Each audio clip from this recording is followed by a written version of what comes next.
So I would like to start this evening just by uh, reading. It's actually just a piece of one of my poems, and thought that it would be a good start.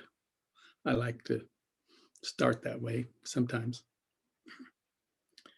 Even trying to count the breath, some breath trying to overlay the power of a churned up past, longing for a patch of clear water. So one could see into the depths, no longer caught in these entanglements. Breath, breathing softly now, seeing that the particles charged by these not so subtle emotions, wanting everything to go away. So this mind heart can see more deeply into what's true. Believing that struggling with our demons would free them. But alas, only to relax this idea of good and bad, softly allowing the particles to move by without enforcing this destiny of knowing. Remembering that not giving fuel to what is passing is to rest in the miracle of unknowing. The past and the future need me so desperately. Pin-up notes and images dictating I am, making me wonderful one moment and terrible the next. Just particles floating through time, being charged by my own desire, making it impossible to see in front of one's own face. It's time. Wake up. Relaxing in all these tense places. Question, how did I get here? How marvelous this great mystery. Unfolding in front of these very senses. My mind sits comfortably next to me. Heart feels everything. Heart feels everything without disturbance. So I thought I would start with that. So a lot of times, there are three things I wanted to kind of explore with tonight, mostly the last one, but, typically we talk about the really foundations of all this. This is all the same stuff. It's Sila, Samadhi, and Panya, which just translates as it's really ethical conduct, collectedness or concentration, and that marvelous thing called wisdom, discernment. So first,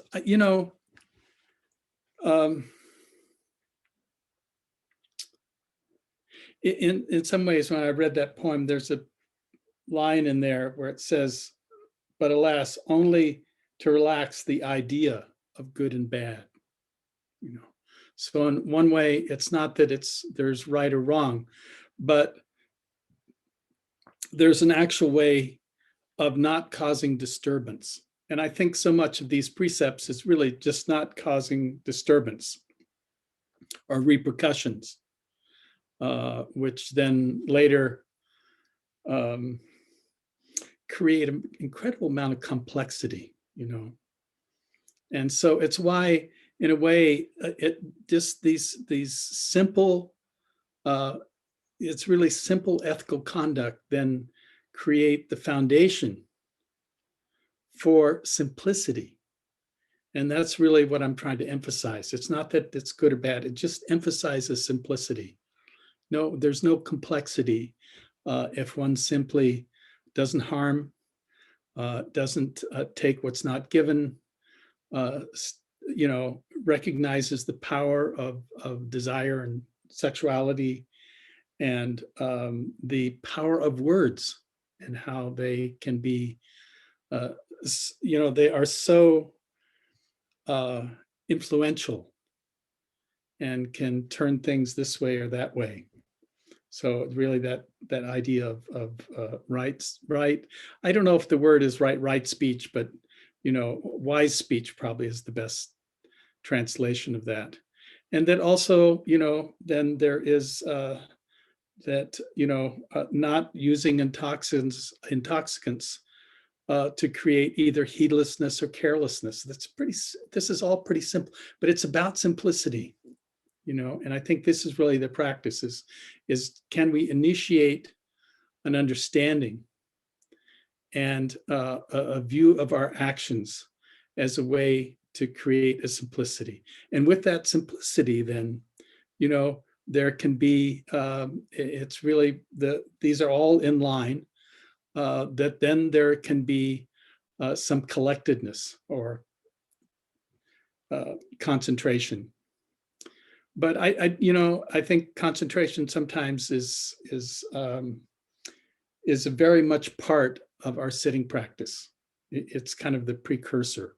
And when there's a lot of simplicity in our actions and our lives, then the mind actually isn't disturbed.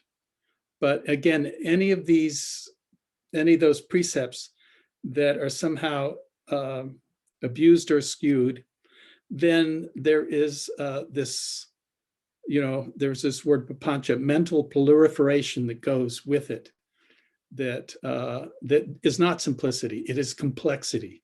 It is like 35 pages of excuse, for whatever, and so this is really, it's simple, but it's so meaningful that we understand, and that when we actually work with this, bring our attention to the breath, just a simple thing.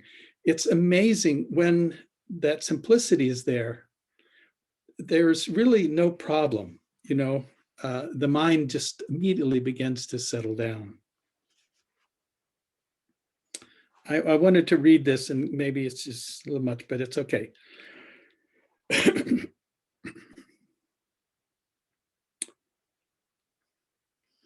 All objects are left to their own natural functioning. This means that no effort should be made to manipulate or suppress any object of awareness. The emphasis is not on being awareness of objects, but on resting in the primordial or natural awareness itself. Okay, do you get that? Because in essence, well, let me finish this and then I'll go back to it, because this primordial consciousness is the source to which all objects arise and subside. As you gently relax into awareness, into listening, the mind's compulsive contraction around objects will fade.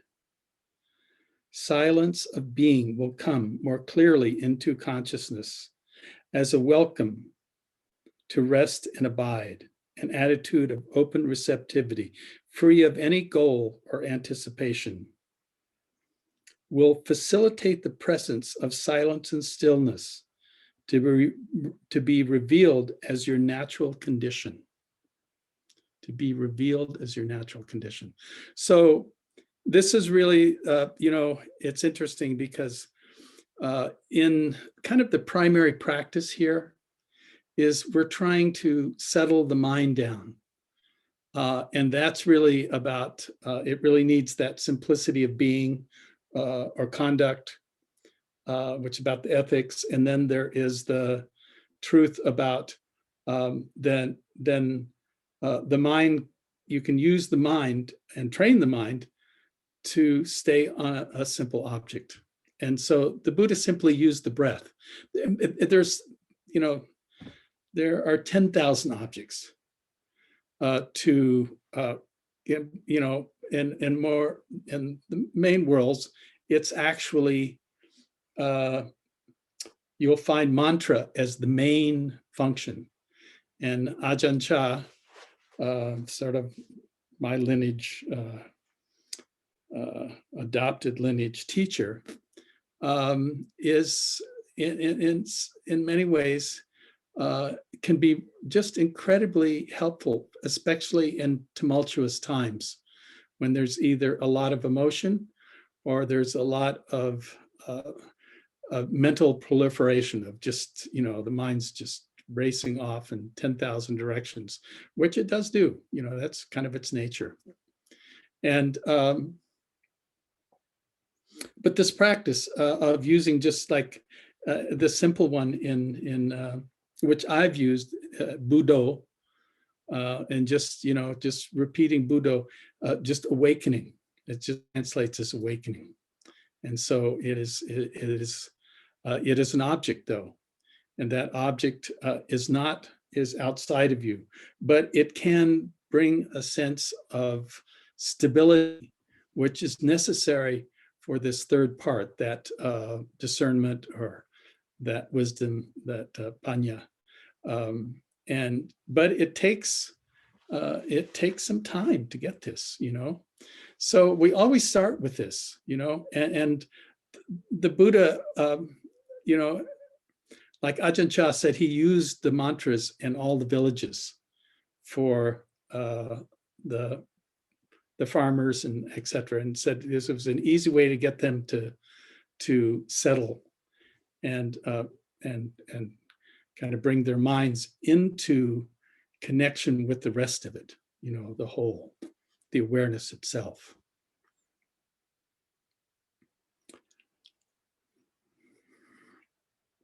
Now, one of the functions of it is that the Buddha said, okay, that's the external object. So it's an object of the mind. That's what really mantra is, using the mind to actually strengthen the mind. So it's a mind strengthening, and it also kind of eliminates a lot of peripheral thinking, so it has that function. But also we have this function that has to do with the wisdom factor, that and the Buddha simply said, okay, I'm going to give you an object, which is not something you make up. It's not something that it is just a thought form or something of the mind, but is something of the natural system. And so that's why he really emphasized the breath. The breath was something that, first of all, which is kind of the good part of it, it has no religious or cultural reference. Okay, this is important. It has no religious or cultural reference. Now, Budo is awakening, and it actually has Buddhist, has a Buddhist heritage. But when he talked about just, learning to be with the breath, that had no hooks from any cultural reference. Didn't matter what religion. It all, and the other thing is all beings breathe. That's pretty simple. And that, so in that way, he used the language of it was a true object. It wasn't a made up object, but a true object. And that the true object then could lead one to the doors of perception, to the simplicity of silence and stillness.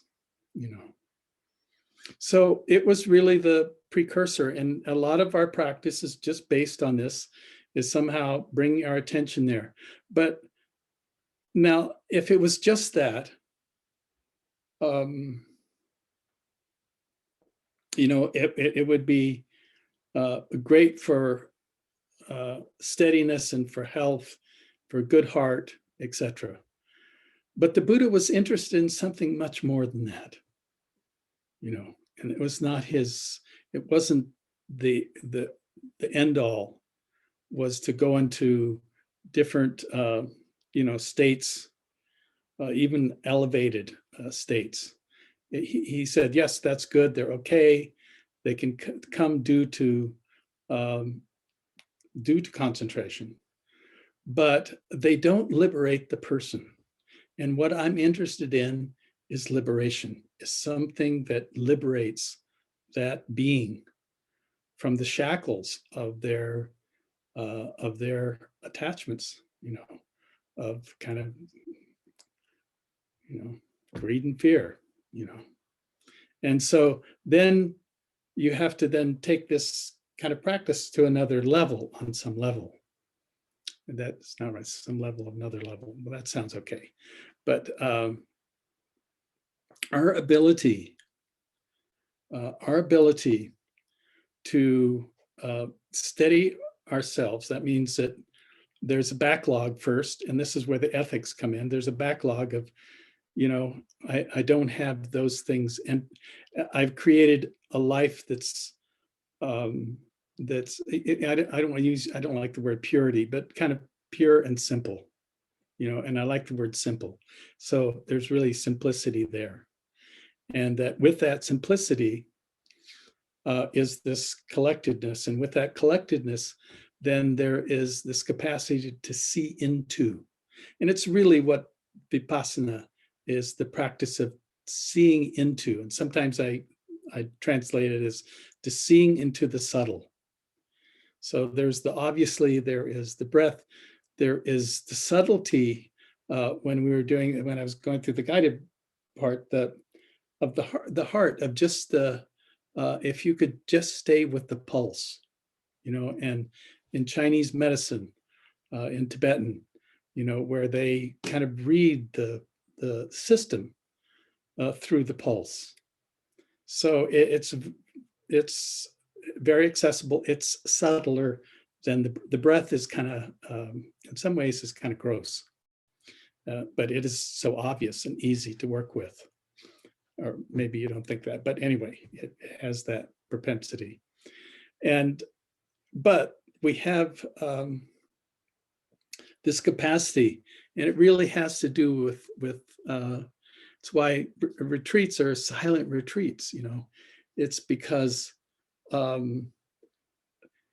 it's so easy to, in a sense, kind of dissociate and relate to whatever. And this is saying, oh no, I'm just going to turn around. And I know that in some ways there's been some criticism over the years of that, oh, this is a very, kind of selfish looking practice. Well, in truth, it has to be. It has to be that you turn the mind around and begin to see the functions. First, the function may be just the body, and that it is just, this cacophony of different sensations that are the play of those elements, which I've spoken about sometimes. But I'd like this in the Burmese tradition, where they use the four elements as objects of awareness. So, when there is some kind of, if you're sitting very quietly and there is some vibration or tingling, or the body shakes a little, one notes that as the air element. And if there is, one's awareness goes to something, that feels the heaviness, or it can actually note the lightness in things, the earth element, or that sense of fluidity that one kind of gets, and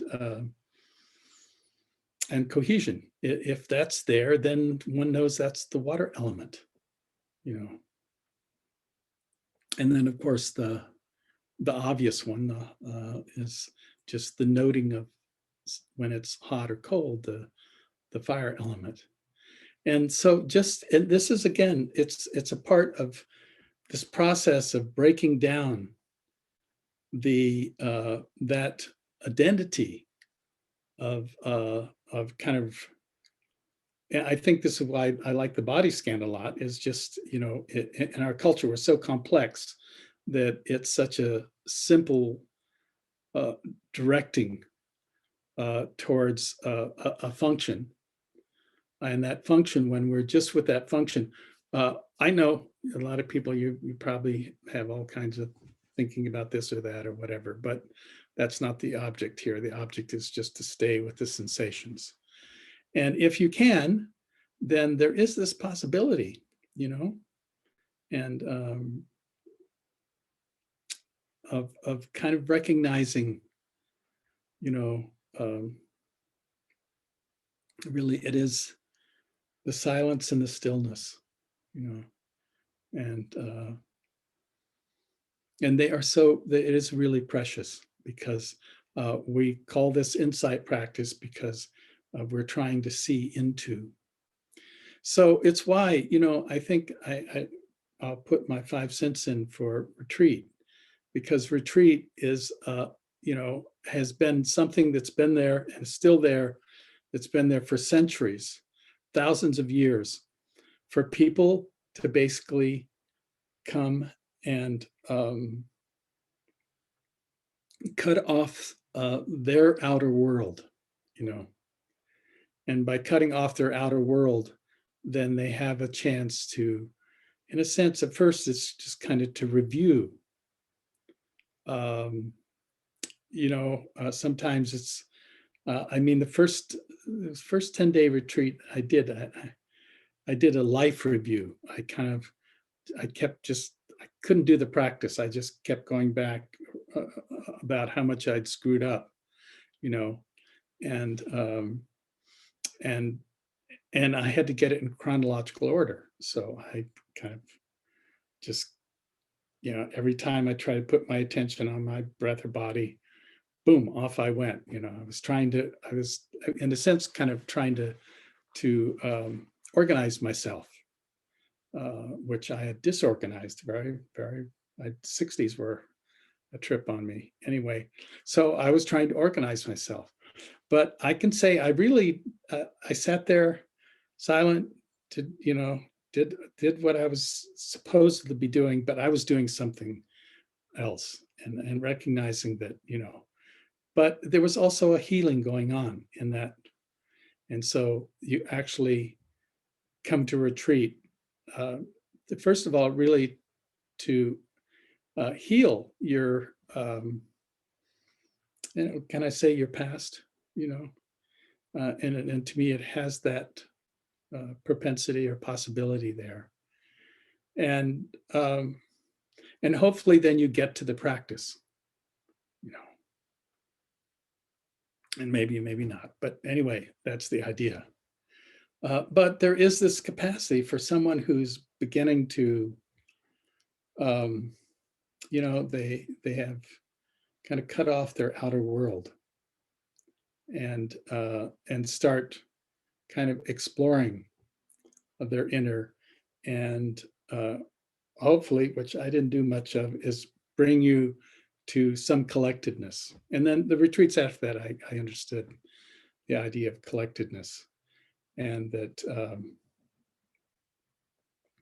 that was really this process of getting below my own psyche or my own psychology, my own history, and down to really what the Buddha was trying to teach, which was somehow you have to get under all of the, excuse me, garbage, the garbage of our lives, to see what the Buddha was trying to point at, which was universal.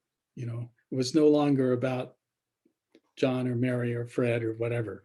It was really about what is it that is true for all of us. You know, that was his interest. And he was not so much into the personal psychology. He wanted you to kind of clear up and kind of heal some of the past and wounding, but it wasn't necessarily the point of it. That was a byproduct of it.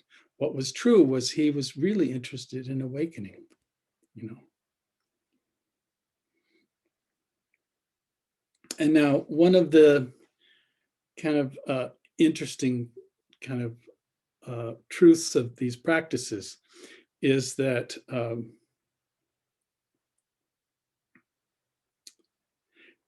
we become kind of dependent on states of being. and which are limited, impermanent, are simply conditioned, and it still kind of hold us somewhat in bondage. And this perspective is that somehow there is something that you're all, in a sense, cognizant of, and it is something that it's aware of what it is that's happening.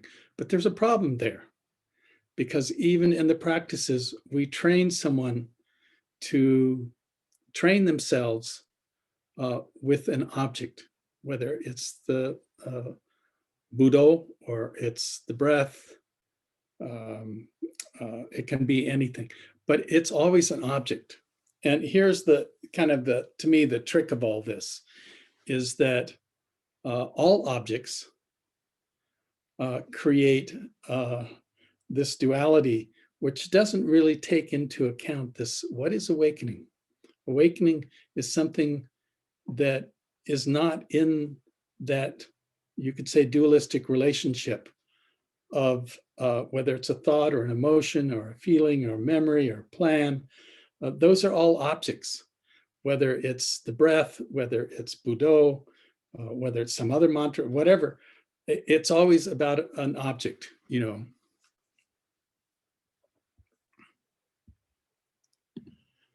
Whoa.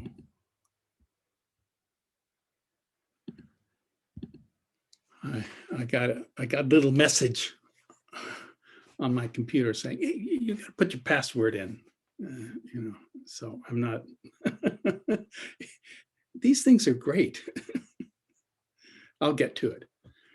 But here we have these objects, and that our relationship is that we're always in relationship with the objects, whether it's emotion or thought or feeling or whatever, memory or plan or, and so we never actually let go of those and see that there's something that is actually holding it all.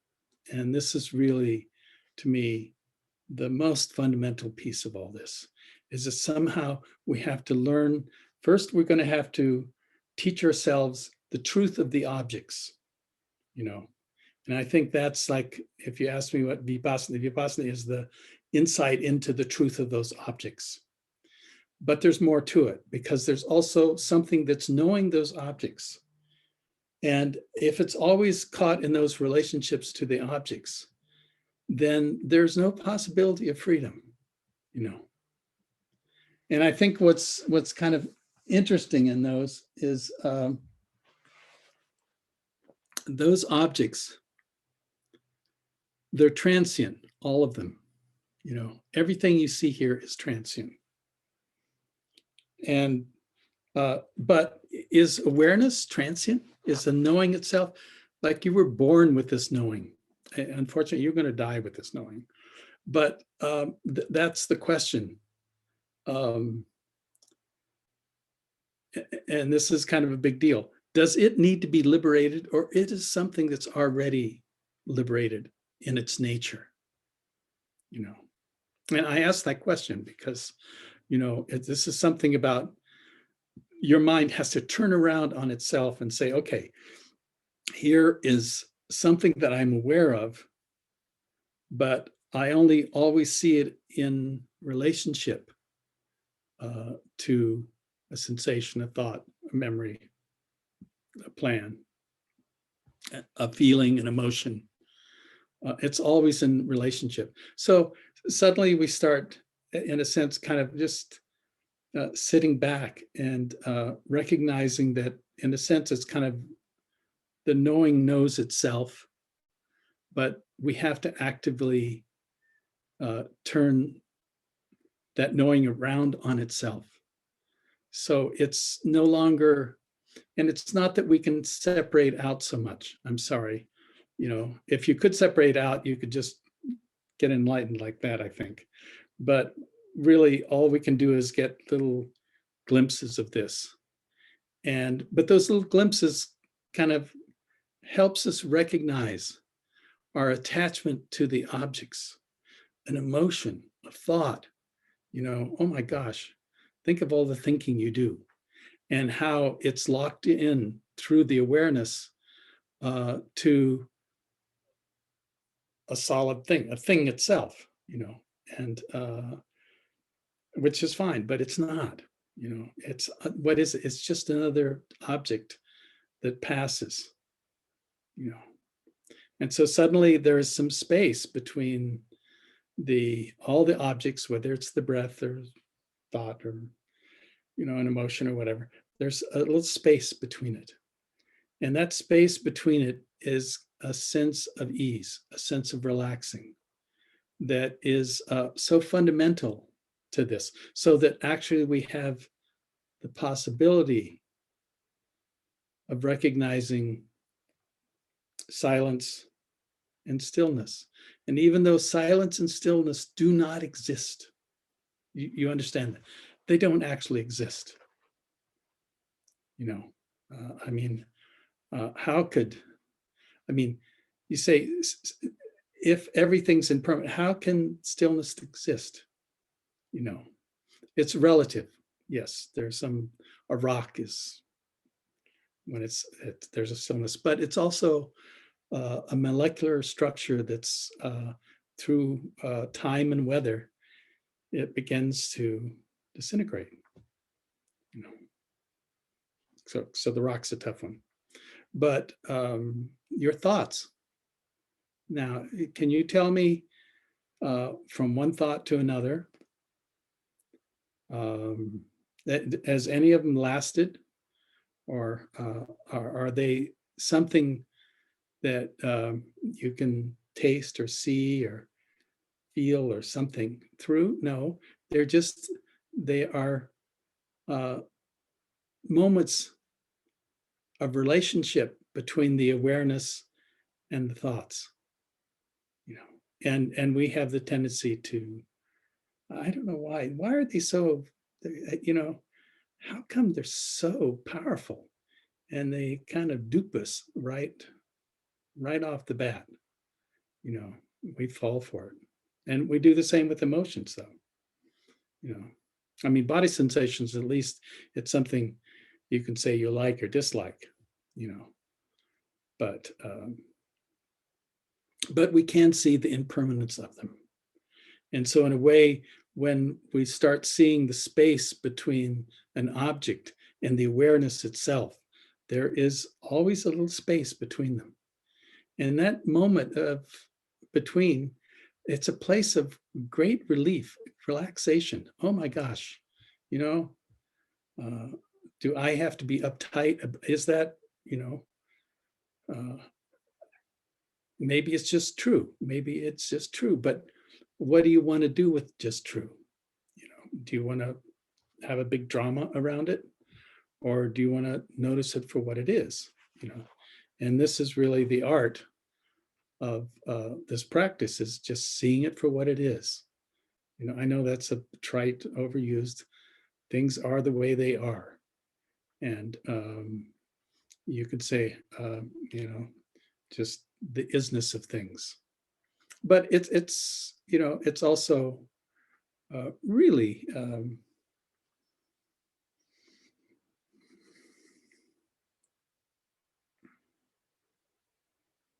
we're trying to eliminate the suffering. And the suffering is in the awareness, not aware of itself, of caught in an object or memory or plan or fantasy or whatever, emotion. And this is saying, well, if I can just kind of step back a little bit and realize that the awareness itself is actually the main gig, and the objects are not that they aren't true, because they are true, but where do we put the emphasis? Do we put it on the object, or can we actually kind of sit back and put it more on the awareness? So I really leave this with you, because it's what I'm trying to point at here is actually what can bring you a sense of relief from one sense, but it also is the fundamentals of bringing ultimately that in that space between the awareness and the object, there is an experience. It's kind of, it's talked about as, lightning in a clear blue sky, something kind of big space, lightning in clear blue space, clear blue sky, but the main thing is that, oh, it's okay. You can relax because the object, whatever it is, has only one nature, and it will arise and change. So we're going to be holding these two pieces, and one of them is this very powerful experience of the capacity to say, okay,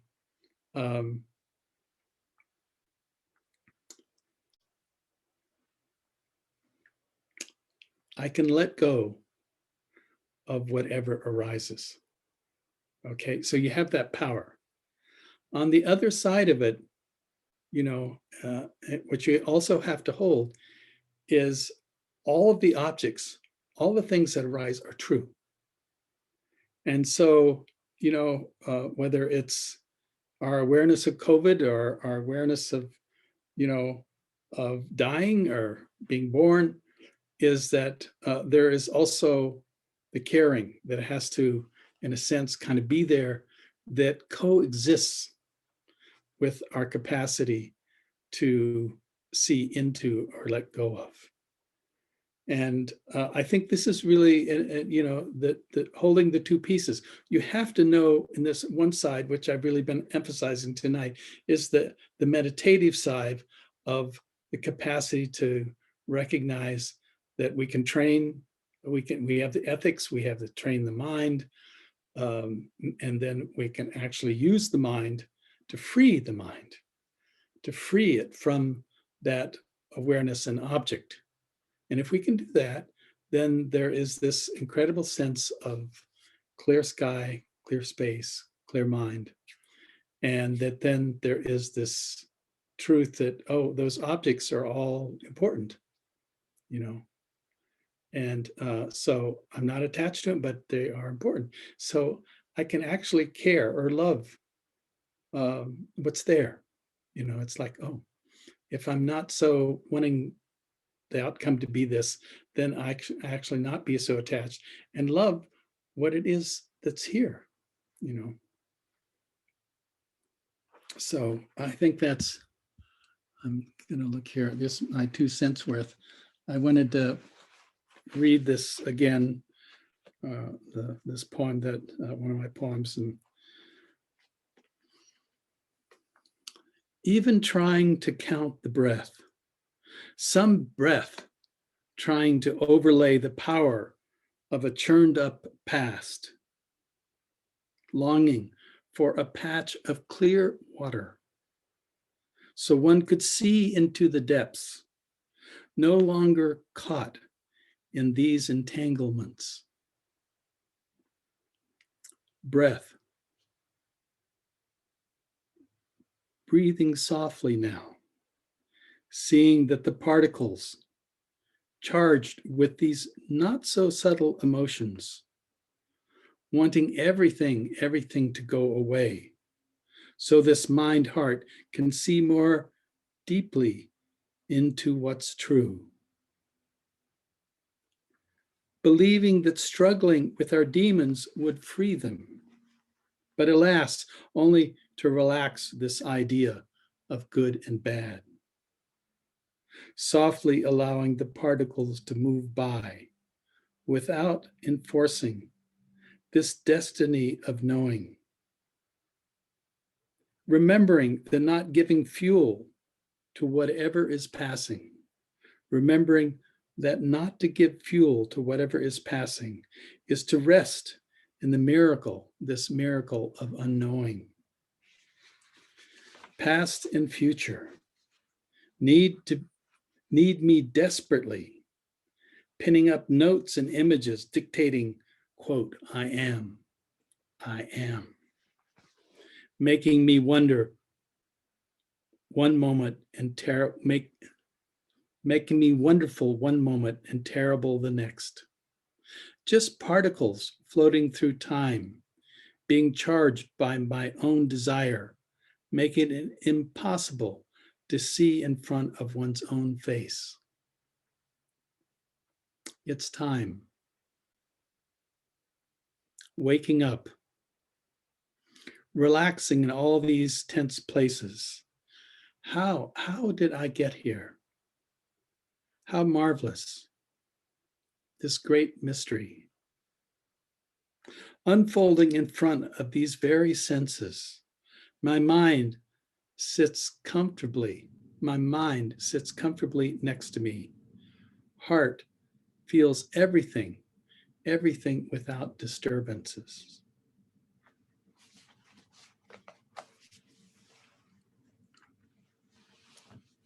So let's just take a moment.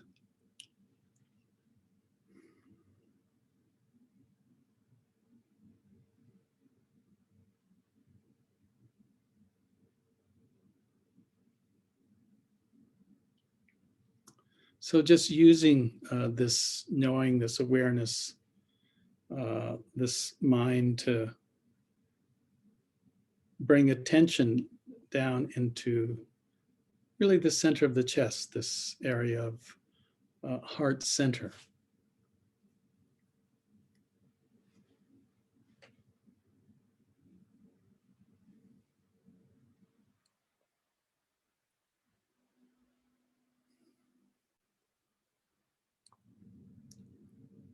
And just recognizing that, you know, all things arise and pass away. And some we control, and most of it we do not have control over.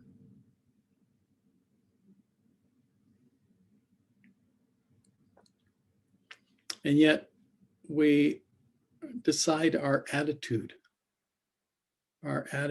towards our world. It's really where this practice of loving kindness, of this caring, this willingness to participate in the complexity, and sometimes you could say the suffering of the world we share.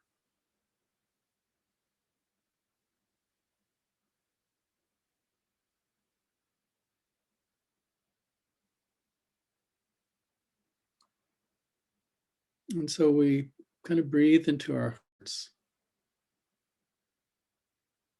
and bring simple phrases. You know, you may have your own phrases. I'll just use kind of my ones I've used. May I live with an open heart. May I live with an open heart. May whatever covers my heart, be dissolved.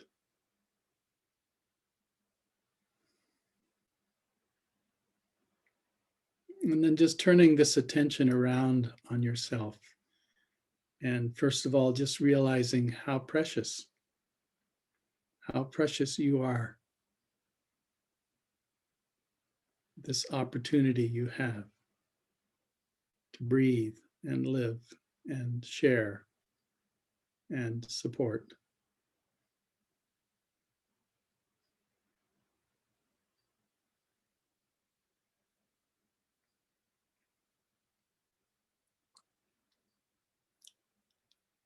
And as you support and you care for yourself, you know, this is not indulging. This is just simply noting that because of that awareness and the many objects that we get caught by, that there is still this clear mind and open heart.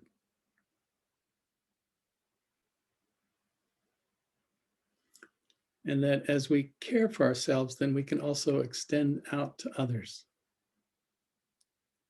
That they ultimately, first of all, may benefit from our lives.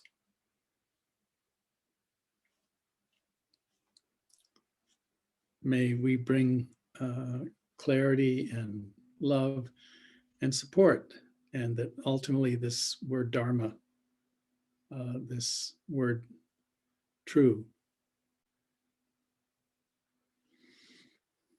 this truth, this nature,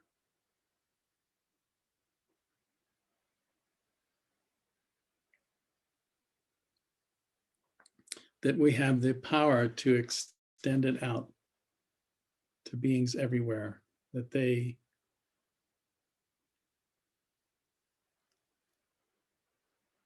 know us, feel us.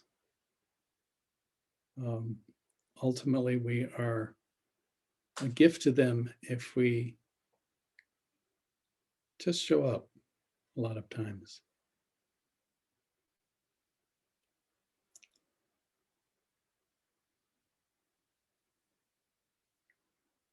And then as we hold this Dharma, this in this community, this Sangha, that we extend this loving kindness out to beings everywhere, that they may benefit from our practice, our time together.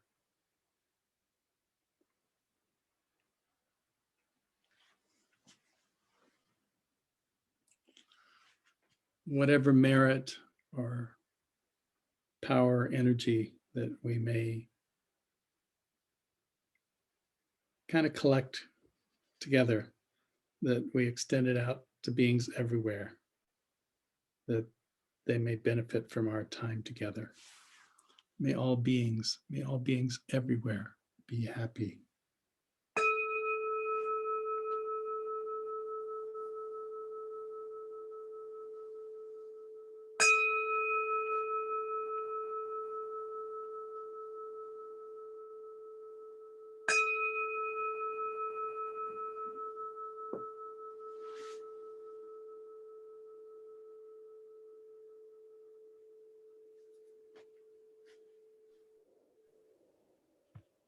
So somewhere there is Jen. Oops.